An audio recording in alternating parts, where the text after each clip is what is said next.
I'm Indian American. My family lived in the States, but we would go to India every summer to visit relatives. Up until this point we had always stayed in Bangalore and made day trips to a village not far outside the city to visit my uncle's family. In 2017, when I was 16, they invited us to stay with them in their village near Malayanagiri, a mountain, for a few weeks and make day trips to Bangalore instead. My parents figured why the hell not, it would give us more family time and would be less noisy and busy than the city. Now my uncle's son, Pratap, was fairly rebellious and had rejected his parents' attempts to arrange a marriage for him with a girl from the same village and caste for years. He didn't want an arranged marriage, he wanted a love marriage, and he held out for years, having one brief chaste relationship after another with girls from Bangalore that never went anywhere and fizzled out before reaching a point where he could introduce them to his family. By this point he was desperate, and at least partly driven by horniness to find a wife. It seemed he might soon give in to his parents' wishes and meet with a girl they thought would be a good match for him. However, after they arranged for the two to meet, he had cancelled on them and told them he found a girl named Rupina he was serious about and that he wanted them to meet her instead. This all came about, my parents said, because Pratap had seen his older sister Suvarita married off in an arranged marriage to a man that at first had seemed kind and upstanding, but had later been outed as a violent alcoholic. He killed her and then himself one evening after she chastised him for his heavy drinking, just a few years prior. Pratap didn't want to make a mistake by marrying a chameleon. We got there while this was unfolding, after he had cancelled and before the meeting with his new GF. It was late at night when we got into the village after taking a taxi from Bangalore, which had itself followed a non-stop flight from Chicago into Bangalore. My dad and mom set up in a spare room and I got the couch. It was dead quiet at night out there. The houses weren't separated by much distance, but most of the folks were very conservative farmers who slept early and woke early. That first night's sleep was blissful. In the morning I went with my dad down to the corner store to buy a few essentials like toothbrushes and toothpaste, as well as some of his favorite treats, like peanut chicky, and on the way back he remarked that my cousin's new GF was coming over for breakfast with my cousin and would probably be there when we got back. We passed our uncle on the way back delivering our dirty laundry, and their own, to the local dhobi, washer, man. He told us Pratap was home with his girlfriend and to expect breakfast. Sure enough, when we got back the smells of masala dosa, idli, vada and black tea greeted us along with a woman we had never seen before. A beautiful woman, well out of my cousin's league. She was standing beneath the tree in my aunt and uncle's small yard that Pratap, his sister, and I had all played on when we were young kids during my summer day trips to their village. Pratap was there with her, and they were talking with my aunt. The first few minutes I laid eyes on this woman are seared into my memory alongside a peculiar feeling. Looking back, it was her intense stare that stood out the most. When she looked at you, her eyes and the expression they wore seemed to move freely of the rest of her face. Like how you can tell a fake smile when a person doesn't smile in the eyes. Her fashion was out of place too. She was wearing boots, which was unusual for anybody over there. She had a sweet soft voice, and was friendly and extroverted, but she was always clinging to my cousin, her arm looped around his, almost as if she was using him to balance. She seemed uncomfortable on her own 2 feet. Within minutes, the peculiar feeling was gone and I felt pretty enamored with this bubbly, beautiful woman. I don't remember much of the first conversation over breakfast except that it was the usual hodgepodge of questions that Indian parents ask their children's potential spouses. Where did you go to school? What do you do for a living? How much do you earn? And of course, what is your caste? My uncle and aunt are fairly liberal-minded people for village-dwelling Indians, owed partly to the fact that they had been previously in Bangalore for their education as young people before returning. They didn't mind this woman's answers to their questions, and they didn't mind her different, lower caste. I remember a lot of friendly discussion and laughter. Her laughter mostly, extremely sweet and inviting. I soon forgot her strangeness, and felt a twinge of jealousy over my cousin's relationship with this beautiful, sweet girl. The one thing I do remember very clearly, because I saw it for myself and because my father remarked upon it, was that my cousin looked tired, sleepless even, and it showed a lot on his face. Bags under his eyes, faint wrinkles, and so forth. My father asked him if he'd been getting enough sleep, wink, wink, nudge nudge, and my uncle hushed my father. Pratap just replied that he had been sleeping extremely well and he must just need to freshen up a bit. When they left around noon, my uncle and aunt remarked that she seemed very sweet and a good match for my cousin, but that they think he should meet the girl they had set up for him first before he makes a decision. My dad wasn't really interested in his nephew's love life and made plans for us all to find a restaurant in the village to eat, or else we would take a taxi back into Bangalore and then rickshaw around looking for a good place to get our grub. My uncle said there would be no need for that. There was a little outdoor market in the village where we could get lunch, so that's what we did. We stayed there most of the day chatting about nothing important and enjoying the fresh air, and when we got back to my uncle's house the sun was setting.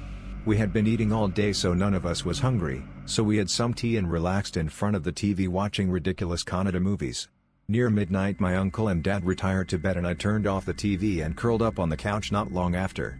My aunt and mom were long asleep. It couldn't have been any later than 3 in the morning when I woke up and needed to take a piss. Their bathroom wasn't inside. Like many Indian village homes, they had an outhouse with a floor toilet like the kind that is common across Asia. I stumbled out into the quiet dark and clumsily slammed shut and latched the door of the outhouse behind me, hoping I didn't wake anyone sleeping inside. I relieved myself and turned around to unlatch the wooden door to the outhouse and beat my retreat back inside when I saw movement through the gap in the door. In the faint light of the moon I caught a glimpse of the color and texture of brown skin through the gap, and could tell the movement was very near the door. The next moment the same moonlight illuminated an eye peering through the gap as whoever was standing on the other side attempted to pull it open. I heard a raspy, high-pitched woman's voice say something in Kannada that I couldn't quite make out.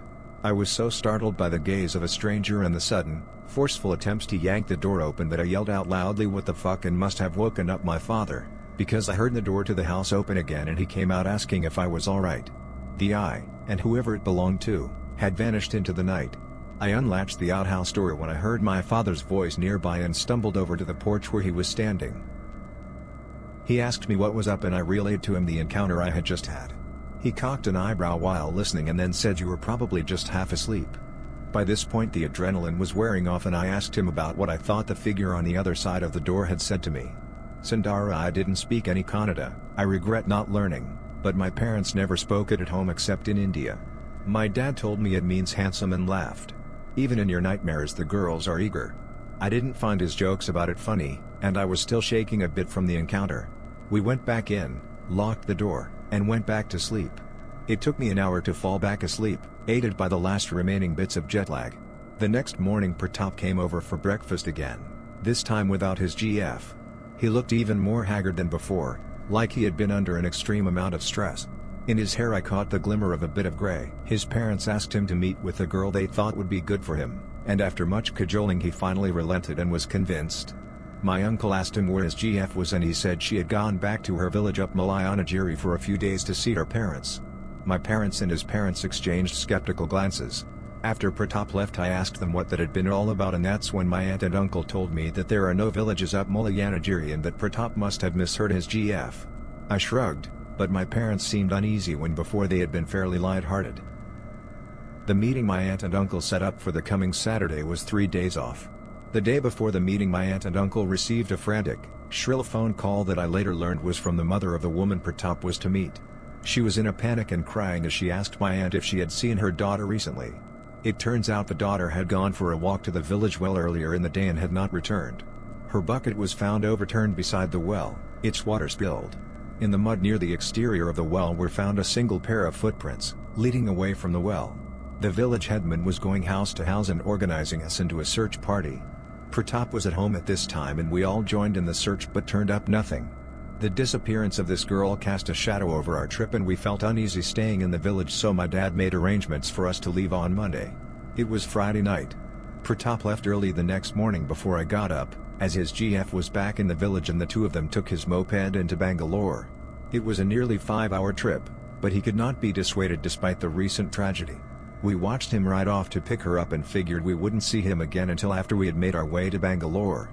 I told my dad I was going out to the corner store for some soda and chips. He gave me a few hundred rupees, barely interrupting his conversation with his brother, and away I went.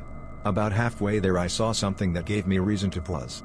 Rupina was walking arm in arm with a man I had never met, a very old man, quite a bit older than Pratap. She locked eyes with me, smiled, and waved before saying something to the old man before he shambled off. I was fixed in place as she approached me, now more aware than ever of how drop-dead gorgeous she was. My heart was racing from the excitement of merely being near her.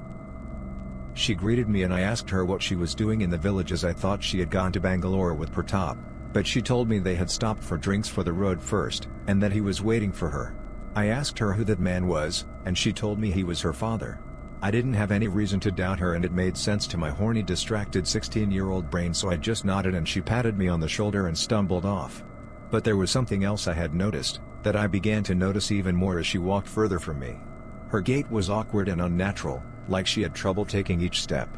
I stared after her for the longest time when suddenly, after a bit, she turned back to look, and I felt my blood curdle at the expression on her face.